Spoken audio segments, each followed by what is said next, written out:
कहानी की शुरुआत में हम हेनरी पापिलोन नाम के एक आदमी को देखते हैं जिसे फ्रांस का हर एक शहरी जानता है और लोगों की नजरों में वो एक सीधा सादा शरीफ इंसान समझा जाता है। लेकिन पापिलोन कोई आम इंसान नहीं, बल्कि वो एक बहुत ही शातिर चोर है जो आज भी वो एक बहुत ही अमीर आदमी के घर में घुसकर उसके तिजोरी से करोड़ों के हीरे चुरा लेता है। हीरे चुराने के बाद वो जल्दी से खिड़की से नीचे आता है और सीधा एक क्लब में पहुंचता है जहां पापिलोन का बॉस उसका इंतजार कर रहा था। दरअसल पापिलोन चोरी अकेले नहीं करता था, बल्कि इस चोरी के काम में उसका बॉस इसकी मदद किया करता था, क्योंकि पापिलोन चोरी करते हुए जब पकड़ा जाता तब उसका बॉस इसे पुलिस से छुड़ा लेता। इसीलिए पापिलोन चुराए गए हीरो में से आधा हिस्सा अपने बॉस को देने जाता है। लेकिन पापिलोन जब वहाँ पहुँचता है तो वो देखता है कि उसका बॉस एक आदमी की बुरी तरह से पिटाई कर रहा है। इसके बाद बॉस पापिलोन के पास आता है और वो उस आदमी की तरफ इशारा करते हुए पापिलोन से कहता है कि जो भी मुझे धोखा देगा उसका यही हाल होगा। दरअसल जिस आदमी की पिटाई हो रही थी उसने चुराए गए पैसों में से कुछ पैसे अपने पास रख दिए थे, इसीलिए उसकी पिटाई हो रही थी। इसके बाद बॉस पापिलोन से कहता है कि तुम मेरे लिए क्या लाए हो। तब पापिलोन चुराए गए हीरे उसके सामने रख देता है। चमचमाते हीरे देखकर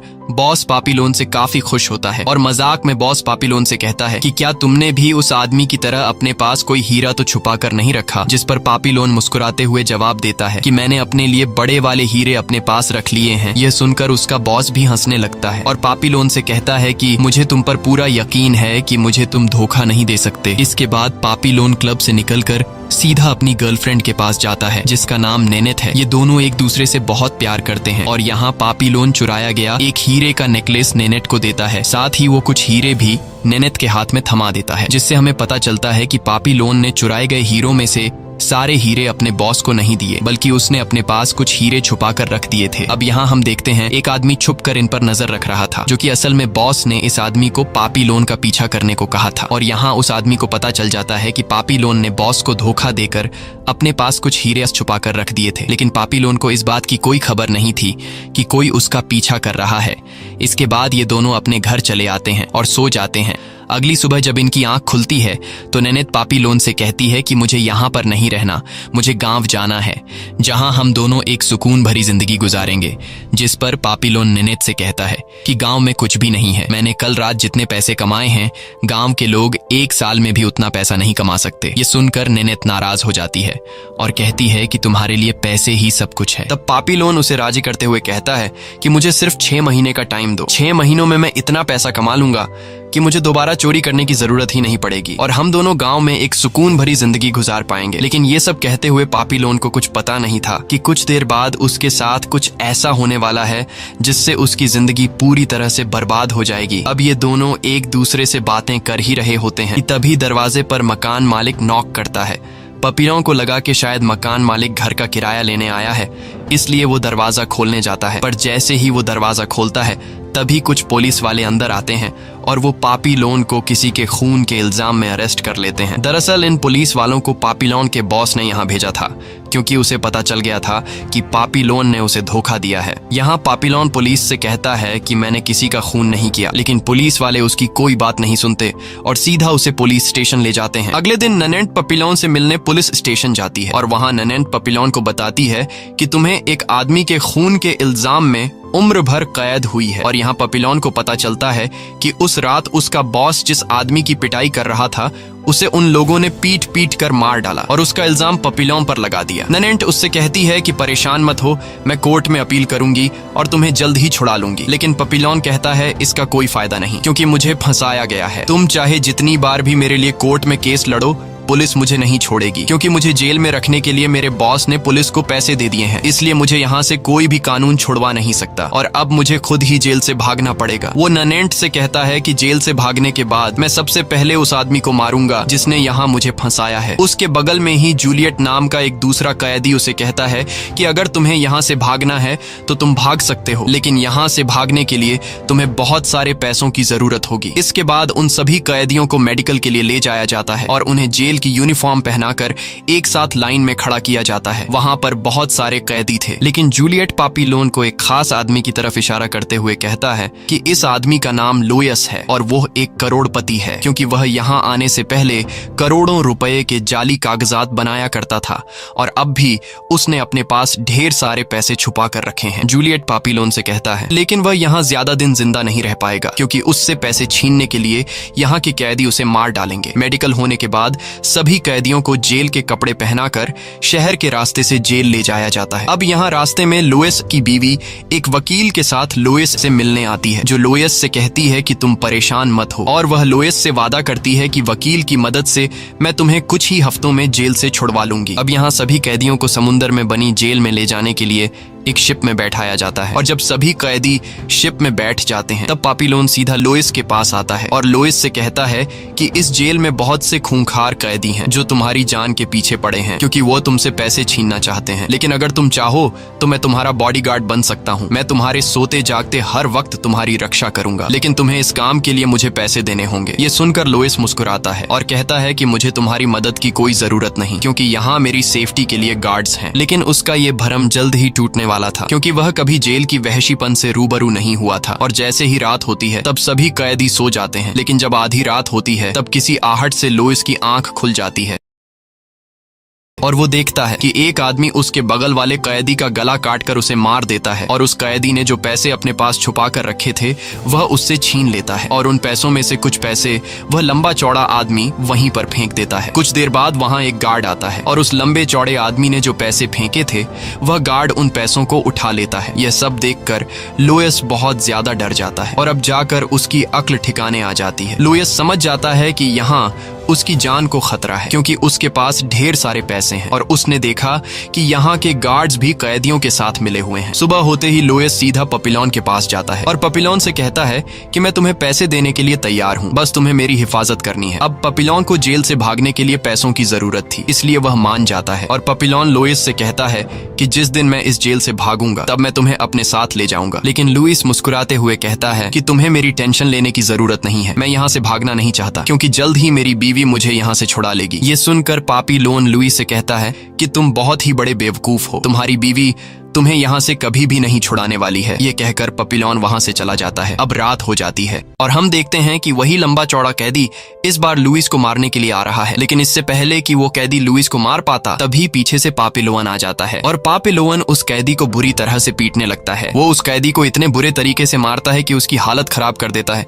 फाइट के शोर शराबे से सभी कैदी जाग जाते हैं और शोर शराबे को सुनकर गार्ड्स भी वहां पहुंच जाते हैं। गार्ड्स वहां पर मौजूद सभी कैदियों के हाथ चेक करते हैं और जब गार्ड्स पापीलोन के हाथों को देखते हैं तो वो पापीलोन के हाथों पर मुक्कों के निशान देखकर समझ जाते हैं कि इसी ने उस कैदी को मारा है। अब सजा के तौर पर गार्ड्स पापीलोन को उल्टा करके बुरी तरह से जंजीरों से बांध लेते हैं और कुछ दिनों के लिए पापीलोन का खाना बंद कर देते हैं। पापीलोन सोच रहा था कि उसकी गैर मौजूदगी में किसी ने लुइस को मार न दिया हो, लेकिन जब पापीलोन सजा से छूटकर बाहर निकलता है तो हम देखते हैं कि पापीलोन ने उस आदमी को इतने बुरे तरीके से मारा था कि उसकी पिटाई को देखकर किसी में भी इतनी हिम्मत नहीं थी कि दोबारा लुइस को कोई हाथ लगा सके। इसके बाद सभी कैदियों को शिप से उतारकर लाइन से जेल की तरफ ले जाया जाता है और कुछ ही देर बाद इन सभी कैदियों को जेल पहुंचा दिया जाता है। ये जेल बहुत ही ज्यादा स्ट्रिक्ट थी, जो समुंदर के पीछे एक आइलैंड पर बनाई गई थी जहां से भाग पाना नामुमकिन था। यहाँ जेल का वार्डन सभी कैदियों को लाइन से खड़ा करके उनसे कहता है कि मुझे पता है कि तुम में से काफी लोग यहाँ से भागने के बारे में सोच रहे होंगे और मैं तुम लोगों को यहाँ से भागने से नहीं रोकूंगा, क्योंकि यहाँ से भागते हुए मेरे गार्ड्स को तुम्हें मारने में मजा आएगा। लेकिन इस बात का ध्यान रखना, यहाँ पर 2 गार्ड्स ऐसे हैं जो हमेशा तुम्हारे ऊपर 24 घंटे नजर रखेंगे और तुम उन्हें कभी चकमा नहीं दे सकते। एक है यहाँ का जंगल, जहाँ पर तुम भूख और प्यास से मर जाओगे, और अगर किसी तरह तुमने जंगल्स को पार भी कर लिया तो तुम्हारा दूसरा दुश्मन है यहाँ का समुंदर और उसके अंदर घात लगाए शार्क्स जो तुम्हें पानी में जिंदा निगल लेंगे। वार्डन सभी कैदियों से कहता है कि मेरी बात को कान खोल कर सुनो, अगर तुमने एक बार भागने की कोशिश की तो तुम्हें 2 साल तक सेल में रखा जाएगा, दूसरी बार भागने की कोशिश की तो 5 साल, और अगर यहाँ किसी ने भी गार्ड्स की जान ली तो उसे मार दिया जाएगा। इसके बाद सभी कैदियों को उनके सेल में लाया जाता है, लेकिन इस जेल में ज्यादा जगह न होने की वजह से बहुत सारे कैदियों को एक ही सेल में सोने के लिए रखा जाता है। पापीलोन देखता है कि इस जेल के कैदी बहुत ही ज्यादा खतरनाक हैं, जो बिना बात के मारने पर उतर आते हैं। इसलिए पापीलोन लुइस से कहता है कि यहाँ तुम अपना ध्यान रखना, क्योंकि अगर यहाँ किसी को पता चल गया कि तुम्हारे पास पैसे हैं तो ये लोग तुम्हें नहीं छोड़ेंगे। इस तरह से दिन गुजरते हैं और फिर महीने, और एक दिन जेल के कई सारे कैदियों को माइनिंग में मजदूरी के लिए ले जाया जाता है, जिसमें लुइस और पापीलोन भी शामिल होते हैं। ये लोग वहां भारी भारी पत्थर उठाने का काम करते हैं। अब यहाँ लुइस जब काम कर रहा होता है तो उसके पैसे गिर जाते हैं, जिसके बारे में वह पापीलोन को बताता है। तब पापीलोन तुरंत से उन पैसों को ढूंढने लगता है, क्योंकि उसके वहां से निकलने का वही एक जरिया था। और कुछ देर बाद पापीलोन को वे पैसे मिल जाते हैं। पापीलोन वे पैसे वापस लुइस को दे देता है। ये सब देखकर लुइस को एहसास होता है कि वो फजूल में पापीलोन पर शक कर रहा था। तब लुइस पापीलोन से कहता है कि मुझे उम्मीद नहीं थी कि तुम मुझे पैसे वापस दोगे। अब यहाँ लंच टाइम में लुइस अपनी वाइफ की पेंटिंग बना रहा होता है। पापीलोन जब इस पेंटिंग को देखता है तो वह लुइस से कहता है कि तुम सच में बहुत ही बड़े बेवकूफ हो, क्योंकि तुम्हें लगता है कि तुम्हारी वाइफ तुम्हें यहाँ से निकाल लेगी। वह अभी तुम्हारे पैसों पर अय्याशी कर रही होगी, और अगर तुम बाहर गए तो उसका तुम्हारे पैसों पर कोई कंट्रोल नहीं होगा, इसलिए वह तुम्हें कभी भी यहाँ से बाहर नहीं निकालेगी। लेकिन लुइस कहता है नहीं, मेरी वाइफ ऐसी नहीं है। अब यहाँ ये लोग देखते हैं कि उनके बगल में एक कैदी मर चुका है और गार्ड ने उसका खाना उसके पेट के ऊपर रख दिया है। ये सब देखकर लुइस गार्ड को बुलाने जाता है, लेकिन तभी वहाँ सेलर नाम का एक कैदी लुइस को चुपचाप रहने के लिए कहता है, जिसके बाद सेलर नाम का वो कैदी उस मरे हुए कैदी का खाना उठाता है और आधा हिस्सा पापीलोन को दे देता है। ये सब देखकर लुइस वहां से जाने लगता है, लेकिन तब पापीलोन लुइस को रोककर खाने के आधे हिस्से में से कुछ हिस्सा लुइस को दे देता है। अब यहाँ पर काम खत्म हो चुका था और गार्ड्स इन सभी कैदियों को वापस जेल ले जाने लगते हैं। और तभी पापीलोन देखता है कि एक ट्रॉली कीचड़ में फंस चुकी है, जिसमें कुछ औरतें और एक आदमी है। दरअसल यह सभी औरतें वेश्याएं होती हैं और वो आदमी उनका दलाल होता है, जो जेल के वार्डन के लिए वेश्याएं लाया करता था। अब उनकी ट्रॉली कीचड़ में फंसने की वजह से एक गार्ड कैदियों से कहता है कि धक्का लगाकर उनकी ट्रॉली को कीचड़ से बाहर निकालो। यह सुनकर पापीलोन को उस दलाल के पास जाने का एक अच्छा मौका मिल जाता है। पापीलोन उस दलाल के पास जाकर उससे कहता है कि अगर तुमने मुझे यहाँ से बाहर निकाला तो मैं तुम्हें $2000 दे दूंगा। ये सुनकर वो आदमी हंसता है और पापीलोन की शिकायत करने गार्ड को बुलाने लगता है। तब पापीलोन उसे कहता है कि 4000। ये सुनकर वो आदमी चुप हो जाता है और कहता है कि 4000 नहीं, तुम्हें इस नरक जैसी जिंदगी से निकालने के लिए मैं पूरे 5000 लूंगा। पापीलोन के पास इतने पैसे नहीं थे, लेकिन वो उससे झूठ बोलता है कि ठीक है, मैं इतने पैसों का इंतजाम कर लूंगा। तब वो दलाल कहता है कि मैं 3 दिनों तक यहाँ हूँ और मेरा बोट जेल के दूसरी तरफ है। अगर तुम 3 दिनों के अंदर वहाँ आ गए तब मैं तुम्हें इस जेल से दूर समंदर पार ले जाऊंगा। इसके बाद ये सभी कैदी जेल वापस आ जाते हैं और जब ये सभी अपने सेल में बैठे होते हैं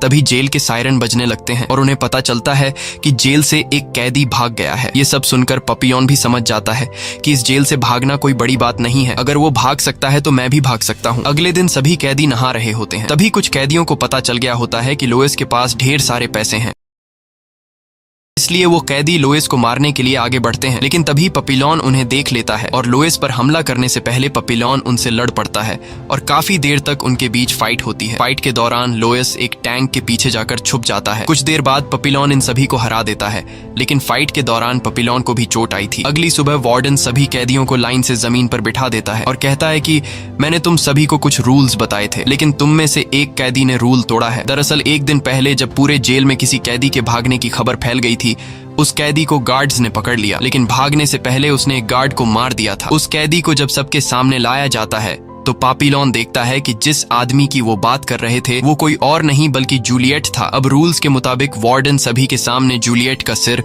उसके शरीर से अलग कर देता है। ये सब देखकर सभी कैदी बहुत ज्यादा डर जाते हैं। अब यहाँ वार्डन पापीलोन को जूलियट की बॉडी जंगल में फेंकने के लिए कहता है और जूलियट की बॉडी को पकड़ने के लिए अपने साथ एक साथी चुनने को कहता है। पापीलोन लुइस को चुनता है। इसके बाद पापीलोन और लुइस बॉडी को पकड़कर गार्ड के साथ जंगल में आते हैं। काफी देर तक जूलियट की बॉडी उठाने की वजह से लुइस थक चुका था, इसलिए लुइस नीचे बैठ जाता है। तब गार्ड लुइस को कोड़े मारकर बॉडी उठाने को कहता है, लेकिन लुइस गार्ड की बात नहीं मानता।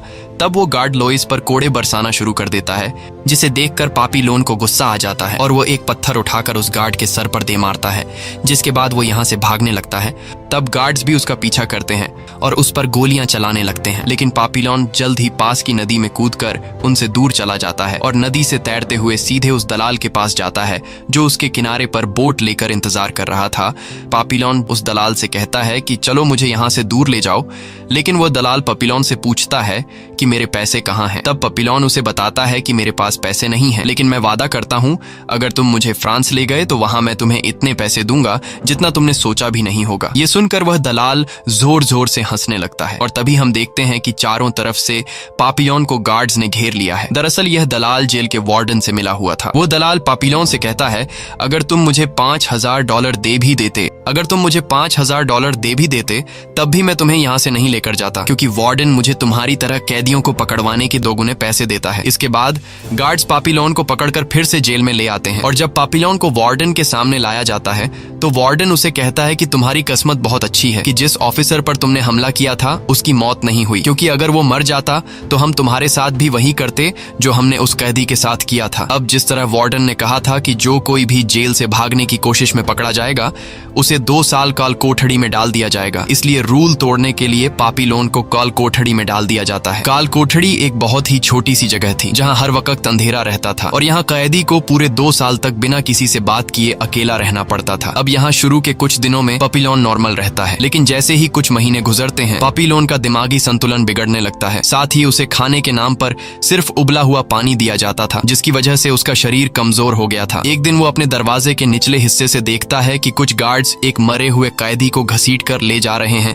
ये देखकर पापीलोन पूरी तरह से टूट जाता है। कुछ दिन बाद हम देखते हैं कि एक ऑफिसर पापीलोन के सेल में आता है। ये वही ऑफिसर था जिसे पत्थर से सिर पर मारकर पापीलोन ने भागने की कोशिश की थी। वो ऑफिसर पापीलोन पर काफी गुस्सा था और वो ऑफिसर पापीलोन को बुरी तरह से मारकर चला जाता है। पापीलोन की हालत अब काफी खराब हो चुकी थी। काफी लंबे टाइम से अकेले सेल में रहने की वजह से वह अपनी आवाज तक भूल चुका था। एक दिन पापीलोन जब सो रहा था तब एक गार्ड उसके सेल में एक बाल्टी अंदर की तरफ धकेलता है। पापीलोन जब उस बाल्टी को देखता है तो उसमें एक नारियल रखा हुआ था, साथ ही एक लेटर भी था जिसे पढ़कर पापीलोन समझ जाता है कि यह नारियल लोइस ने भेजा है। बहुत दिनों बाद अच्छा खाना खाकर पापीलोन काफी खुश होता है। यहाँ हम देखते हैं कि अगले कुछ महीनों में पापीलोन के शरीर में फिर से जान आ गई थी, क्योंकि अब हर रोज उसे एक नारियल लोइस भेजा करता था और पापीलोन खुद को फिट रखने के लिए हर रोज एक्सरसाइज भी करता था। लेकिन उसके ये अच्छे दिन बहुत जल्दी खत्म होने वाले थे, क्योंकि वार्डन को शक हो गया था कि इतनी भयानक जगह में रहने के बावजूद पापीलोन दिन पर दिन स्ट्रांग होता जा रहा है।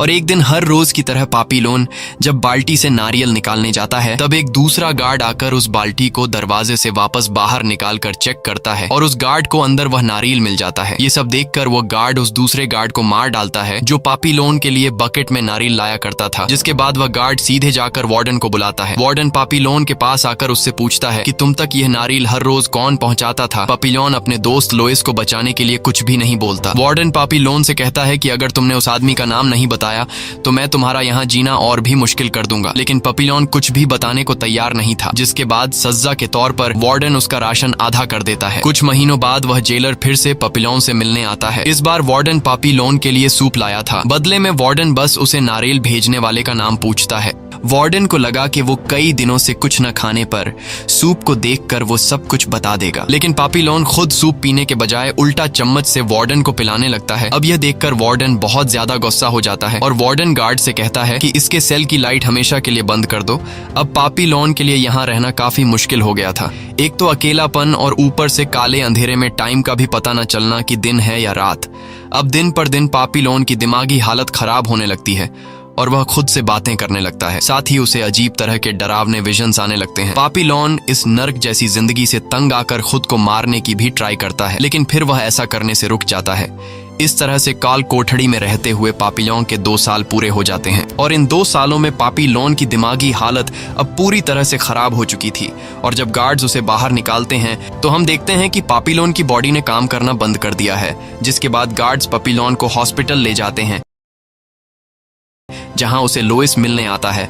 लोइस एक ग्रेजुएटेड इंसान होने की वजह से अब वो वार्डन के लिए जेल में कुछ जरूरी डॉक्यूमेंट्स बनाने का काम करता है और वार्डन अब लुइस से काफी खुश रहने लगा था। लुइस जब पापीलोन को देखता है तो उसे अपना दोस्त एक स्ट्रेचर पर बेजान पड़ा हुआ दिखता है। लुइस अपने दोस्त को इस हालात में देखकर बहुत ज्यादा दुखी होता है और वो पापीलोन से माफी मांगता है, क्योंकि उसे लगता था कि यह सब उसकी वजह से हुआ है। वो पापीलोन से कहता है कि तुमने बिल्कुल सही कहा था, मैं यहाँ से कभी नहीं निकल पाऊंगा। मेरी वाइफ ने मुझे धोखा देकर उस वकील से शादी कर ली है और अब वह उसके साथ खुश है। ये सब सुनकर पापीलोन हंसने लगता है और यहाँ हमें पता चलता है कि पापीलोन पागल होने का नाटक कर रहा था। असल में उसकी दिमागी हालत बिल्कुल ठीक थी। लुइस उसे कहता है कि अगर मैं तुम्हारी जगह होता तो शायद इतना सख्ती कभी नहीं सह पाता और वार्डन को सब कुछ उगल देता। तब पापीलोन लुइस से कहता है कि ऐसा नहीं कि मैंने इसके बारे में सोचा नहीं, लेकिन जब जब मैं सच बताने के बारे में सोचता था तब मुझे याद आता था कि तुम जैसा आदमी इन लोगों के टॉर्चर को झेल नहीं पाएगा। लुइस उसे कहता है कि हम अब भी यहाँ से निकल सकते हैं, लेकिन बस एक परफेक्ट प्लान की जरूरत है और मुझे पता है कि जब तुम्हारे जैसा दोस्त मेरे साथ है तो यहाँ से निकलने से हमें कोई भी नहीं रोक सकता। लुइस पापिलोन को सेलर नाम के उस आदमी के बारे में बताता है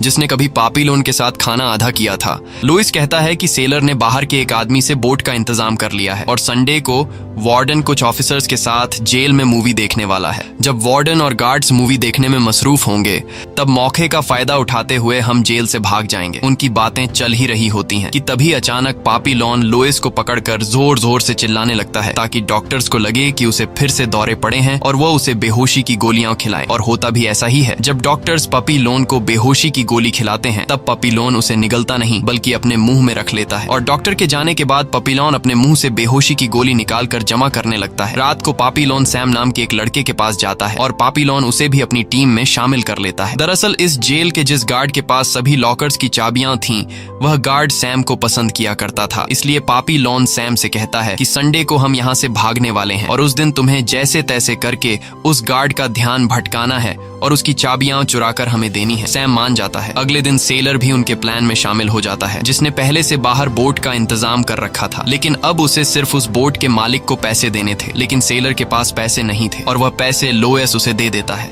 अब यहाँ पापिलोन लुइस को एक मैच बॉक्स में बेहोशी की गोलियां देता है जो उसने एक एक करके जमा की थी। पापिलोन लुइस से कहता है कि संडे को जब वार्डन और उसके साथ ही मूवी देखने में मशगूल होंगे तब तुम उनकी ड्रिंक्स में बेहोशी की ये गोलियां मिक्स कर देना, जिससे वे सभी बेहोश हो जाएंगे और हमें भागने का मौका मिल जाएगा। अब लुइस जैसे ही वहां से जाने वाला होता है तभी एक कैदी लुइस पर हमला करके लुइस से वे बेहोशी की गोलियां छीन लेता है। ये सब पास खड़ा पापिलोन भी देख रहा था, लेकिन इस बार पापिलोन लुइस की मदद नहीं करता। वह देखना चाहता था कि बिना मेरी प्रोटेक्शन के वह इतने सालों से जिंदा कैसे है। अब यहाँ हम देखते हैं कि लुइस बड़ी आसानी से उस कैदी से गोलियां वापस छीन लेता है।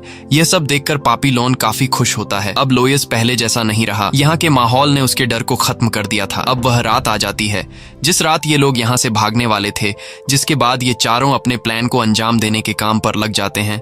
अब जब सभी कैदी और वार्डन मूवी देखने में बिजी होते हैं तब लुइस जल्दी से उनकी ड्रिंक्स में वे बेहोशी की गोलियां मिक्स कर देता है। दूसरी तरफ सैम उस गार्ड का ध्यान भटकाने के लिए उसे अपने साथ वॉशरूम की तरफ ले जाता है। दूसरी तरफ लुइस वार्डन और वहां मौजूद ऑफिसर को ड्रिंक सर्व कर देता है, जिसे पीने के बाद वो कुछ ही मिनटों में कभी भी बेहोश हो सकते थे। वही सैम जिस गार्ड को बाथरूम की तरफ लेकर गया था, वहां अंदर पहले से पापिलोन मौजूद होता है। अब बाहर मूवी चलने के शोर का फायदा उठाते हुए पापिलोन पीछे से आकर इस गार्ड के सर पर लोहे से वार करके उसे बेहोश कर देता है। लेकिन कुछ गार्ड्स ऊपर से आने वाले शोर की आवाज सुन लेते हैं, जिसके बाद एक गार्ड ऊपर देखने के लिए आ ही रहा होता है कि तभी वो दवाई असर दिखा देती है और वो गार्ड्स और अंदर मूवी देखने वाले ऑफिसर सभी बेहोश हो जाते हैं। अब ये इनके लिए अच्छा मौका था यहाँ से भागने का। अब प्लान के मुताबिक ये चारों जैसे ही यहाँ से निकलने लगते हैं तभी अचानक बारिश शुरू हो जाती है और बारिश की वजह से बिजली भी चली जाती है। अब अंधेरे में ये चारों जैसे तैसे करके जेल की दीवार पर चढ़ जाते हैं, जहाँ हम देखते हैं कि वो सभी एक एक करके दीवार से नीचे कूद जाते हैं। लेकिन जब लुइस की कूदने की बारी आती है तभी लाइट दोबारा से आ जाती है। अब पकड़े जाने के डर से हड़बड़ाहट में लुइस गलती से एक पत्थर पर कूद जाता है, जिससे उसकी पैर में काफी गहरी चोट आती है। अब लुइस चलने की हालत में नहीं था, इसलिए सेलर कहता है कि इसे चोट लगी है, हम इसे अपने साथ नहीं ले जा सकते। लेकिन पापिलोन लुइस को छोड़ने को तैयार नहीं था, इसलिए पापिलोन सैम की मदद से लुइस को कंधे पर उठाकर ले जाने लगते हैं। कुछ दूर आगे आने के बाद एक आदमी इन पर बंदूक तान देता है। तब सेलर कहता है कि डरो मत, ये वही आदमी है जो हमें समुंदर पार करने के लिए बोट देगा। जिसके बाद ये चारों बोट में बैठकर जेल से फरार हो जाते हैं। लेकिन अभी खतरा टला नहीं था, क्योंकि अब इन्हें समुंदर का सामना करना था। अब इनकी जो बोट थी वो काफी छोटी थी, इसलिए बोट 4 लोगों का वजन बर्दाश्त नहीं कर सकती थी, जिस वजह से बोट में धीरे धीरे पानी भरने लगता है। ये सब देखकर सेलर कहता है कि हमें इस बोट से वजन कम करना होगा, और वैसे भी लुइस किसी काम का नहीं और ऊपर से उसका एक पैर भी नाकारा हो गया है, इसलिए हमें लुई को पानी में फेंक देना चाहिए, जिससे बोट का वजन कम हो जाएगा और हम तीनों की जान बच पाएगी। लेकिन पापिलोन ऐसा करने से मना कर देता है। ये सुनकर सेलर गुस्सा हो जाता है और लुई पर हमला कर देता है। तब पापीलोन सेलर को रोकने के लिए सेलर से लड़ने लगता है, लेकिन सेलर पापीलोन पर भारी पड़ रहा था और जैसे ही सेलर पापीलोन का गला दबाकर उसे मारने ही वाला था, तभी पीछे से लुई सेलर पर चाकू से कई बार वार करके सेलर को मार डालता है, जिसके बाद ये तीनों सेलर की बॉडी को समुद्र के पानी में फेंक देते हैं। लुइस ने पहली बार किसी का खून किया था, जिससे वो सदमे में चला जाता है, लेकिन पापीलोन उसे समझाता है कि अगर तुम ऐसा नहीं करते तो वो तुम्हें मार डालता। सेलर को पानी में गिराने के बाद बोट का वजन भी नॉर्मल हो चुका था और अब ये लोग इस हादसे से अच्छी तरह संभल नहीं पाए थे कि तभी ये लोग देखते हैं कि सामने से एक बहुत ही बड़ा तूफान आ रहा है और अब इनको कुछ समझ नहीं आ रहा था कि तूफान से बचने के लिए क्या किया जाए। इसलिए ये लोग ऊपर वाले पर सब कुछ छोड़कर बोट से चिपक कर बैठ जाते हैं। कुछ देर बाद ये लोग तेज तूफान की चपेट में आ जाते हैं, जिसमें पापीलोन बेहोश हो जाता है और पापीलोन को जब होश आता है तो वो खुद को एक आइलैंड पर पाता है। दरअसल तूफान से टकराने के बाद ये तीनों यहाँ के आदिवासी लोगों को बेहोशी की हालत में मिले थे और उन्होंने इनकी ट्रीटमेंट की। पापीलोन जब बाहर आता है तो उसे वहाँ पर एक नन मिलती है। पापीलोन उस नन से अपने साथियों के बारे में पूछता है, जिस पर नन उसे बताती है कि वो सभी सुरक्षित हैं और उन्हें फिलहाल आराम की जरूरत है। नन जानती थी कि ये तीनों कहां से आए हैं, पर वो नन पापी से कहती है कि ऊपर वाला इन्हें माफ कर देगा। इसके बाद पापी समुद्र के पानी में नहाने जाता है। इतने सालों के बाद वो खुली हवा में सांस ले रहा था और यहाँ उसे काफी अच्छा लगता है। इसके बाद पापी लोन लुइस के पास जाता है और लुइस से कहता है कि हम यहाँ ज्यादा देर नहीं रुक सकते, हमें आगे बढ़ना होगा, क्योंकि यहाँ के आदिवासी लोगों को पता है कि हम जेल से भागे हुए कैदी हैं और हम यहाँ पकड़े जा सकते हैं। लेकिन लुइस और सैम यहाँ से जाने से इनकार कर देते हैं, जिसके बाद पापीलोन अकेला यहाँ से निकल पड़ता है। लेकिन वो जैसे ही थोड़ी दूर जाता है वो देखता है कि कुछ पुलिस वाले उन्हें ढूंढ रहे हैं। ये देखकर पापीलोन भागकर लुइस के पास आता है और उसे तुरंत यहाँ से भागने के लिए कहता है। लेकिन जब ये लोग यहाँ से भागने ही वाले होते हैं तभी पुलिस उन्हें घेर लेती है और उनके सामने सैम को गोली मार देते हैं। यहाँ लुई पापीलोन से कहता है कि जब तुमने पुलिस को देखा तो तुम्हें मुझे बचाने के बजाय भाग जाना चाहिए था।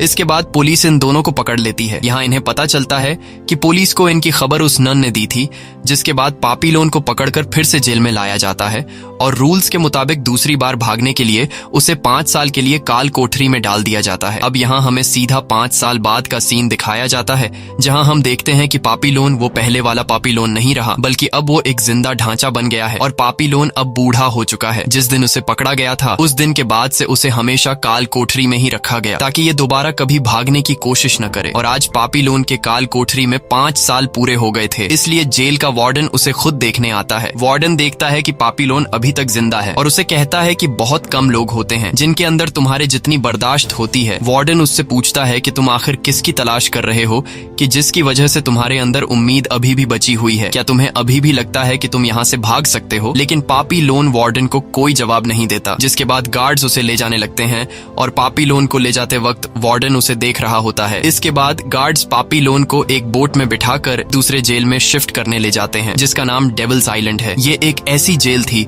जो समुद्र के बीचों बीच एक ऊंची चट्टान पर बनाई गई थी, जहाँ से आज तक कोई भी कैदी भाग न सका, क्योंकि इस टापू के चारों ओर सिर्फ पानी ही पानी है। यहाँ इस जेल में कैदियों पर नजर रखने के लिए कोई गार्ड भी नहीं था, वो बस उन्हें हर हफ्ते थोड़ा सा राशन देने आते थे। पापीलोन जब वहाँ पर पहुँचता है तो वो देखता है कि यहाँ पर आधे से ज्यादा लोग पागल हो गए थे और तभी पूरे 5 साल बाद पापीलोन अपने जिगरी यार लुइस को देखता है। दरअसल 5 साल पहले वार्डन ने लुइस को सजा काटने के लिए इस जेल में भेज दिया था। लुइस पापीलोन को देखकर काफी खुश होता है। इस तरह से इस जेल में पापीलोन को कई महीने गुजर जाते हैं और एक दिन जब वो समुद्र की तरफ देख रहा होता है तब उसके दिमाग में एक आइडिया आता है, जिसके बाद वो सीधा जाकर लुइस को नींद से जगाता है और उससे कहता है कि मैंने यहाँ से भागने का रास्ता ढूंढ लिया है। जिसके बाद ये दोनों समुद्र के किनारे पर आ जाते हैं, जहाँ पापीलोन एक नारियल उठाकर नीचे पानी में फेंक देता है और वो नारियल पानी के ऊपर तैरने लगता है। ये देखकर पापीलोन लुइस से कहता है कि इस आइलैंड पर ढेर सारे नारियल हैं, अगर हम इन नारियलों को इकट्ठा करके एक राफ्ट बनाएं और उसे पानी में फेंक दें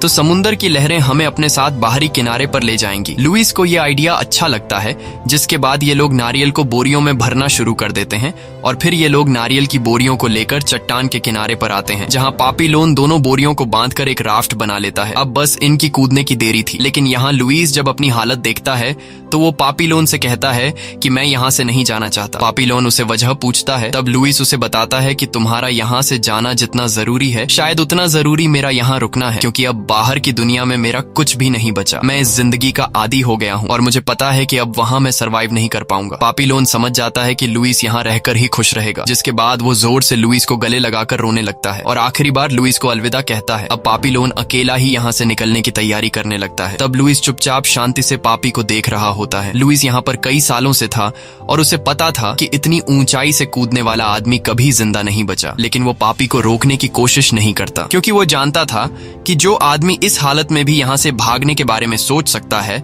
उसके लिए उसकी आजादी की कीमत उसकी जान से ज्यादा है। लुइस को ये बात 100% कंफर्म थी कि यहाँ से कूदने के बाद पापीलोन मारा जाएगा। अब यहाँ पापी पहले राफ्ट नीचे फेंकता है, जिसके बाद वो खुद पानी में छलांग लगा देता है।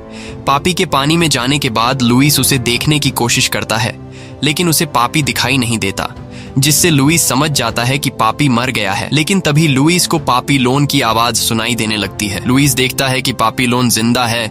ये देखकर लुइस खुशी के मारे जोर जोर से चिल्लाने लगता है और वह उसे आखिरी बार अलविदा कहता है, जिसके बाद पापीलोन खुद को समुंदर के हवाले छोड़ देता है और समुंदर की लहरें उसे धीरे धीरे बाहरी दुनिया की तरफ ले जाने लगती हैं। मूवी के एंड में हम पापीलोन को एक जहाज में देखते हैं। अब पापीलोन काफी बूढ़ा हो चुका था और पापी अभी भी एक जेल से भागा हुआ कैदी था, जिसकी तलाश में अभी भी पुलिस घूम रही थी। पापीलोन सीधा फ्रांस के एक पब्लिशर के पास जाता है और उसे अपनी पूरी स्टोरी बता देता है। पब्लिशर पापी की पूरी स्टोरी सुनकर काफी इमोशनल हो जाता है और पब्लिशर एक बुक में पापीलोन की पूरी स्टोरी छपवा देता है। इसके बाद हमें असली पापीलोन की तस्वीर दिखाई जाती है। पापीलोन की इस किताब के छपने के बाद पूरी दुनिया पापीलोन की स्टोरी जान चुकी थी और फिर 1970 में फ्रांस की गवर्नमेंट ने पापीलोन को बेगुनाह करार दे दिया और उसे वापस अपने मुल्क फ्रांस में आने की परमिशन दे दी। इसी के साथ ये कहानी खत्म हो जाती है। अगर आपको ये वीडियो अच्छी लगी हो तो हमारे चैनल को सब्सक्राइब और वीडियो को लाइक जरूर कीजिएगा।